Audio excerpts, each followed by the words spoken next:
Hey, this is Dave DeCamp from antiwar.com. This is anti-war news for Tuesday, January 2nd, 2024.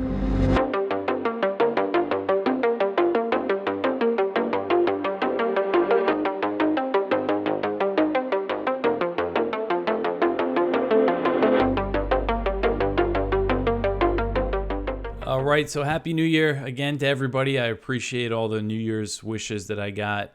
Today was actually very slow, so this might be a quicker episode than usual. But to get started here, the first story at the top of antiwar.com today: music festival survivors sue Israel for negligence. So 42 Israelis who attended the Nova Music Festival near the Gaza border that was attacked on October 7th have sued the Israeli security establishment for failing to protect the event. So this is an interesting story. This lawsuit filed a claim for $56 million against Israel's Shin Bet security agency, the Israeli Defense Forces, the Defense Ministry, the Israeli police, and the lawsuit says that the agency's negligence and the gross oversight allowed the Hamas attack on the festival to happen. So the lawsuit reads, quote, "A single phone call by IDF officials to the commander responsible for the party to disperse it immediately in view of the expected danger would have saved the lives and prevented the physical and mental injuries of hundreds of partygoers, including the plaintiffs," end quote. So Haaretz has reported that top Israeli military officials held consultations the night before October 7th to discuss warnings it received about a possible Hamas attack. So Israeli officials had a heads up that something was happening, that some unusual activity was going on in Gaza. But the Israeli military, nobody in the Israeli military notified the Nova Festival organizers. And, they were very close to the Gaza border. So this all had to be, the festival had to be approved by the Israeli military, and it was supposed to be under IDF protection. So the lawsuit reads, quote, "On the night between October 6th and October 7th, at least 2 IDF assessments were held due to unusual incidents on the Gaza Strip border, one near midnight and another assessment close to 3 a.m., several hours before the Hamas attack," end quote. So the festival's production team has said that they could have evacuated the entire party even if they received a warning just 1 hour before the attack. And once the attackers descended upon the festival, the partygoers were told that they were on their own. So this is really, kind of going over this again, because I know we covered that Haaretz report on antiwar.com just about how they had a warning the night before and kind of how long it took for the Israeli military to respond to the attack on the music festival. That Haaretz report says that organizers contacted the Israeli military at 7 a.m., the morning of the attack, and Israeli forces did not get to the scene until 3 p.m., so 8 hours later. And once the Israeli military did show up, they started firing indiscriminately at Palestinian militants and Israeli civilians. An Israeli police investigation found that IDF helicopters that arrived at the scene fired on Hamas fighters and also hit some festival participants. Now, I don't know, the proportion, how many Israelis they hit, how many were killed, how many were just injured. I really have no sense of kind of the proportion, but it's definitely worth pointing out. And there's other evidence that the IDF killed and wounded some civilians, some Israelis on October 7th, and then in the couple days of fighting that followed in southern Israel. So thousands of people attended this festival, and the lawsuit says that a total of 364 partygoers were killed during the Hamas attack, and 40 were taken captive into Gaza. Israeli officials have said they don't think Hamas knew about the festival and attacked it spontaneously when they came across the event on the morning of October 7th. So here's another big detail, is that initially the festival was only supposed to take place on October 5th and 6th, and it got approved to be extended into Saturday, October 7th, that same week. And there was another report from Haaretz, and this I missed. I didn't see this until this lawsuit came out. This was published on December 25th, and it reveals that Gaza's division's operation officer, Lieutenant Colonel Sahar Fogel, in charge of operations around Gaza, he opposed the extension, arguing that it was a needless security risk. But he was told by his superiors to approve the extension anyway. And if you go check out that report, it says he wasn't concerned about a Hamas attack like what happened on October 7th. He was just more worried about rocket fire because, again, this was very close to the border. And, I mean, there's just so much evidence. And now, in this story, I don't even get into the other stuff, the fact that Israel had Hamas's attack plan for over a year. Recently, I went over that story that said Shin Bet had a source in Gaza basically telling them that an attack was going to happen right after Yom Kippur, but they said, they ignored it. And also, these IDF soldiers who worked as what they call spotters, watching surveillance, were telling their commanding officers, warning them about all this unusual Hamas activity, and they didn't do anything about it. They ignored it. So, I think they have a pretty strong case for a lawsuit here. And of course, this gets into territory of wondering if they let this attack happen, on October 7th and even maybe on this music festival. I won't get into too much speculation there, but it definitely makes you think about it. So let me know what you guys think about that. But so much evidence of this, a complete intelligence failure by Israel. So, and then of course they use these attacks and the killings to justify this horrific war and mass murder that they're waging in Gaza right now. All right, so the next one here, Israeli Supreme Court strikes down Bibi's Judicial Overhaul law. So this article is from Axios, and it says that Israel's Supreme Court on Monday narrowly struck down a controversial law that's part of the Netanyahu government's judicial overhaul and limited the court's ability to review government decisions. So if you remember, before October 7th, for a long time, there was a political crisis going on inside Israel over this judicial overhaul that the Netanyahu government was pushing that would basically take power away from Israel's Supreme Court and let the Knesset overturn Israeli Supreme Court decisions. This one specific law that was passed limited the court's ability to review government decisions. It was the first step, the first law that they pushed forward. And there was actually a leak, I think, last week that this was going to be the court's decision.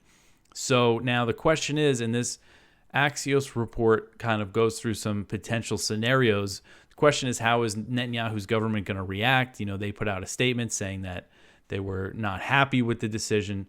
But this judicial overhaul, there was huge protests across Israel for months and months over this, including, people in the military. The Israeli establishment was very against this in a lot of sectors. So I kind of have a feeling with the war going on, with what Netanyahu's kind of political crisis that he's facing over the intelligence failure, that he's not going to make too much of a stink about this right now.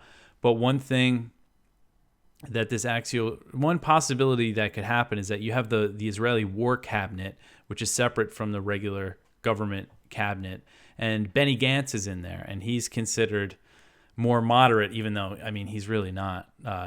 He's not moderate, but more moderate than Netanyahu's governing coalition, which includes very extreme people. And this is saying, it's possible, depending on how Netanyahu's government reacts, that Gantz might want to leave the war cabinet. And then that would mean that the Netanyahu government is making all the decisions when it comes to what's happening in Gaza. But I can't imagine things being worse than they are. So I don't know if that's even would really change that much. But anyway, it's kind of big news when it comes to the internal politics inside Israel. All right, so the next one here, Israeli troops kill Palestinians seeking return to North Gaza. This article is from The Cradle.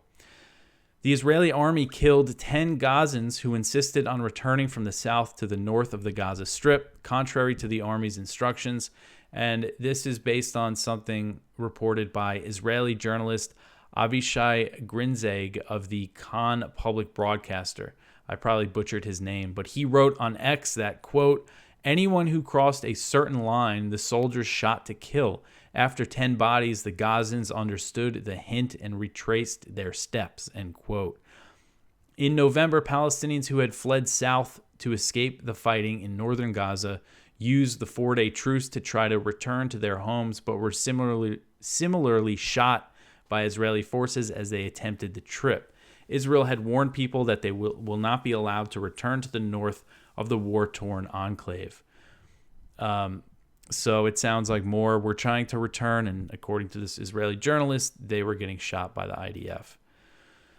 All right, so the next one here, 2 Israeli ministers say resettle the Palestinians and build settlements. So 2 extremist ministers in the government of Israeli Prime Minister Benjamin Netanyahu reiterated calls on Monday for the resettlement of Palestinians from the Gaza Strip and for the establishment of Israeli settlements in the enclave. So Itamar Ben-Gvir, he's Israel's Minister of National Security and the leader of the Jewish Power Party. He said the onslaught prevents, quote, an opportunity to concentrate on encouraging the migration of the residents of Gaza. We cannot withdraw from any territory we are in the Gaza Strip. Not only do I not rule out Jewish settlements there, I believe it is also an important thing, end quote. And he said this during a meeting of his Jewish Power Party. There was faction meetings in the Knesset on Monday. And Bezalel Smotrich, and he's the Israeli finance minister, and I covered comments, very similar comments that he made a day earlier in the show yesterday, so if this story sounds familiar. But he told members of his religious Zionism party that the correct solution to the conflict is to, quote, encourage the voluntary migration of Gaza's residents to countries that will agree to take in the refugees, end quote. So you see the language that they're using. Oh, we have to encourage the Palestinians, and they call it voluntary migration. But their encouragement involves destroying all their homes and their infrastructure and starving them to death. So it's not, there would be nothing voluntary about it if this happened. He added that Israel will, quote, permanently control the territory of the Gaza Strip, end quote. And he says they will also establish settlements. And he made similar comments a day earlier, calling for the reduction of the population of Palestinians in Gaza, saying he could live with 100 to 2,000 Arabs living there. So Ahmed Tibi, who's an Arab member of the Israeli Knesset, he condemned the rhetoric from Smotrich and Ben-Gvir and accused them of inciting genocide. So again, this is a member of the Israeli Knesset. He said, quote, a day will come and these 2 senior ministers in the Israeli government will stand before an international tribunal for war crimes, end quote. So these guys, Smotrich and Ben-Gvir, were once on the fringe of Israeli politics. But now they have significant power, and their ideas are becoming more popular. And this idea of getting rid of all the Palestinians from Gaza is, we're hearing this from a lot of Israeli officials, not just these guys. These guys, once considered on the fringe.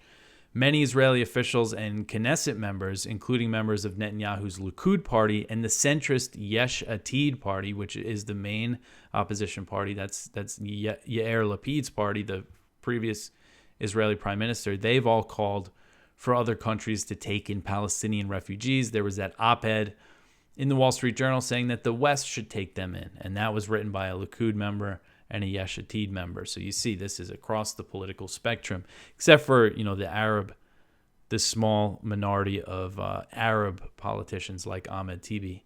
And Netanyahu said last week that he's looking for other countries to absorb Palestinians from Gaza. This is all making it clear their goal is ethnically cleansing Gaza and taking it over permanently. And I think it's clear by the strategy that they're employing that they are trying to make it unlivable. All right, so the next one here, New Year in Gaza begins with more Israeli shelling. This article is from Middle East Eye, and it's kind of just a summary of the airstrikes and things that happened across Gaza on Monday the 1st. So the new year began with continued Israeli bombardment, flattening homes across Gaza and a flurry of rockets targeting Tel Aviv at midnight. The death toll of Palestinians killed in the enclave since the war began on 7th October approached the 22,000 mark as heavy tank shelling and airstrikes were reported overnight and into Monday morning across the territory. In the southern area of Khan Yunis, airstrikes killed and wounded several people, according to medics in Deir al-Balah in central Gaza. A resident who survived an Israeli airstrike on a school, which killed 6 people on Sunday, recalled the moment that the bomb hit. They have quotes from that person saying it was a school full of children and elderly people, and that they were told to move to that area and that they were bombed and killed. Anyway, and this all came as Israeli officials had begun. So on Monday, the Israeli officials had begun the process of withdrawing thousands of troops out of Gaza. They said they're going to remove 5 brigades, which is a lot of troops. They're not saying how many. We don't know how many Israeli troops are in Gaza, so it's not clear how big of a withdrawal this is. It sounds big, but it's also not clear if they're sending in more troops right away. They're saying basically that they're taking reservists out for rest and to do some training and things like that. But if you remember the story I went over yesterday, the IDF said that this war, this slaughter in Gaza is going to continue through the entire year of 2024. So they have no plans of wrapping up the war. Some reports are speculating that this might be Israel, transitioning into a new phase of the war that the U.S. has been wanting them to do, like less just relentless airstrikes and more targeted attacks against Hamas officials. But we haven't seen any sort of reduction in airstrikes yet. So, it's not really clear exactly what. I think it'll become more clear in the next few days. And there's also more Israeli airstrikes in Lebanon. 4 Hezbollah fighters were killed, according to Hezbollah. So that's just another flashpoint. Things are just still escalating there. All right, so the next one here, the UK is ready to take direct action against the Houthis. British Defense Minister Grant Shapps has said the UK is willing to take direct action against Yemen's Houthis over attacks on Israel-linked commercial shipping in the Red Sea. So writing in the Telegraph, Shapps pointed to a recent incident where a British warship shot down a Houthi drone. He said the interception was, quote, the first time that our Navy had shot down an aerial target in anger in more than 30 years, end quote. So I guess he's very proud of that fact. Shapps said that the British warship demonstrated that, quote, we are willing to take direct action and we won't hesitate to take further action to deter threats to freedom of navigation in the Red Sea, end quote. His comments came after the U.S. sank 3 Houthi boats, killing 10 people that the U.S. military said was attacking a container ship. And this was a huge escalation in this, in what's happening in the Red Sea. This is the first time anybody's died since the Houthis have started these attacks on Israel-linked commercial shipping. This really ramped things up a notch. 10 Houthi naval personnel killed by the U.S. There was some reports on Monday I saw on Twitter about the Houthis attacking a U.S. warship, but then the Houthis denied that, and I didn't see any kind of credible reports on that. But I think it's certainly possible that something like that might happen. And Shapps noted that the UK joined a U.S.-led coalition in the Red Sea known as Operation Prosperity Guardian. And this is an initiative that many countries, including U.S. allies, close U.S. European allies, are reluctant to participate in, since this was launched to back up what Israel's doing in Gaza. I think many of these countries are hesitant to show that they're supporting the Israeli slaughter that's going on, but not the UK. They're not worried about that. And Shapps, this article, this op-ed that he wrote for the Telegraph, it came after the Times, the Sunday Times, the Times of London reported that the UK and possibly another third country were preparing to launch airstrikes against the Houthis. So that's the UK, the US, and possibly another third European country. So something we have to, really hope doesn't happen. If the U.S. starts bombing Yemen, that's going to really, really escalate things. All right, so the next one here, Iranian warship enters the Red Sea amid heightened tensions. So an Iranian naval destroyer, the Alborz, has passed through the Bab el-Mandab Strait and entered the Red Sea amid soaring tensions in the waters, and this was reported by Iranian media on Monday. The news came after U.S. Navy helicopters killed those 10 Houthis in the Red Sea, and basically Iran's position on this, they've denied claims from the U.S. that they are deeply involved in the attacks on Israel-linked commercial shipping, but they have praised the Houthi efforts as well. Iran's foreign minister was met with the Houthi spokesman in Tehran on Monday, and according to Iranian media, he hailed the firm stance of Yemen's Ansar Allah, which is the Houthis, in support of the oppressed Palestinian people in the face of the Israeli regime's crimes and aggression. So Iran is saying, that they're happy with what the Houthis are doing. And, the Houthis are portrayed as this Iranian proxy that would never exist if not for Iran. But an important point is that they are a homegrown movement of Zaidi Shias who have lived in that part of Yemen for thousands of years.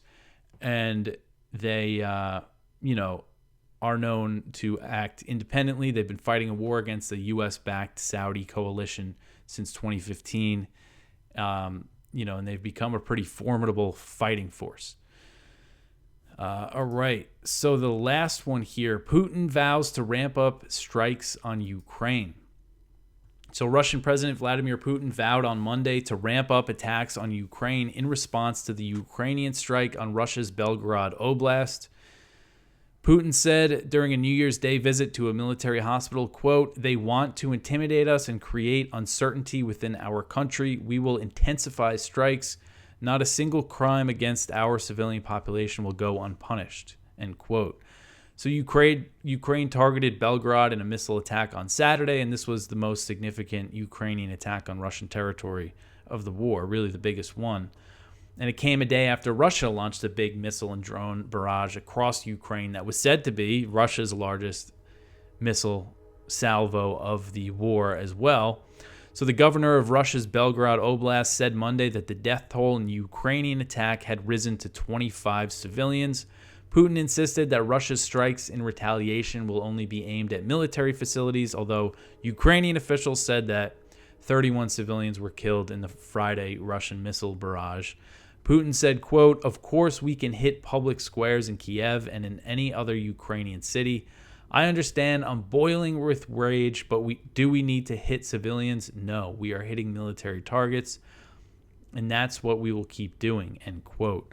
So Russia launched a pretty big drone barrage across Ukraine on Monday morning, and as it's become clear that Ukrainian forces cannot beat Russian forces on the battlefield and the war fatigue is growing in the West, Ukraine has been stepping up sabotage and other types of attacks inside Russia.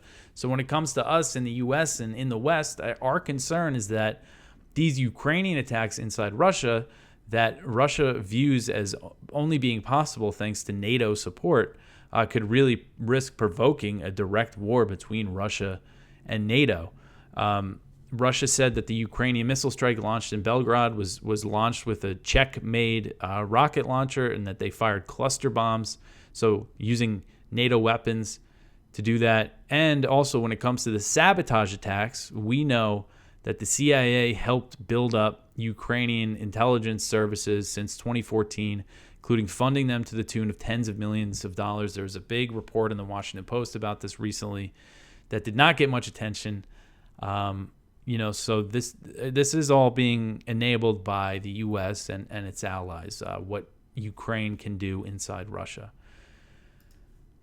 All right, so that's it for the news for today. Go check out our viewpoints. One from Josiah Thayer, tensions in the Red Sea setting the stage for World War III. One from Jeffrey D. Sachs, U.S. foreign policy is a scam built on corruption. One from Bernie Steinberg, for the safety of Jews and Palestinians, stop weaponizing anti-Semitism. One from Stephen Kinzer, Monroe Doctrine just won't die. And one from Peter Van Buren, it's 2024, is America still indispensable? So that is everything for me for today. I guess that wasn't too short of a show. I stretched it out a bit. But you could always help us out by sharing this show, liking, subscribing, wherever you watch on YouTube, Rumble, Odyssey. I've been having some trouble with Rumble. The videos don't appear when I first schedule them or publish them. I usually have to check back or people let me know. I'm not really sure what the deal is there. But also listen on any podcast app if you want to just listen to the audio. But anyway, I'll be back tomorrow with some more news. Thanks for listening.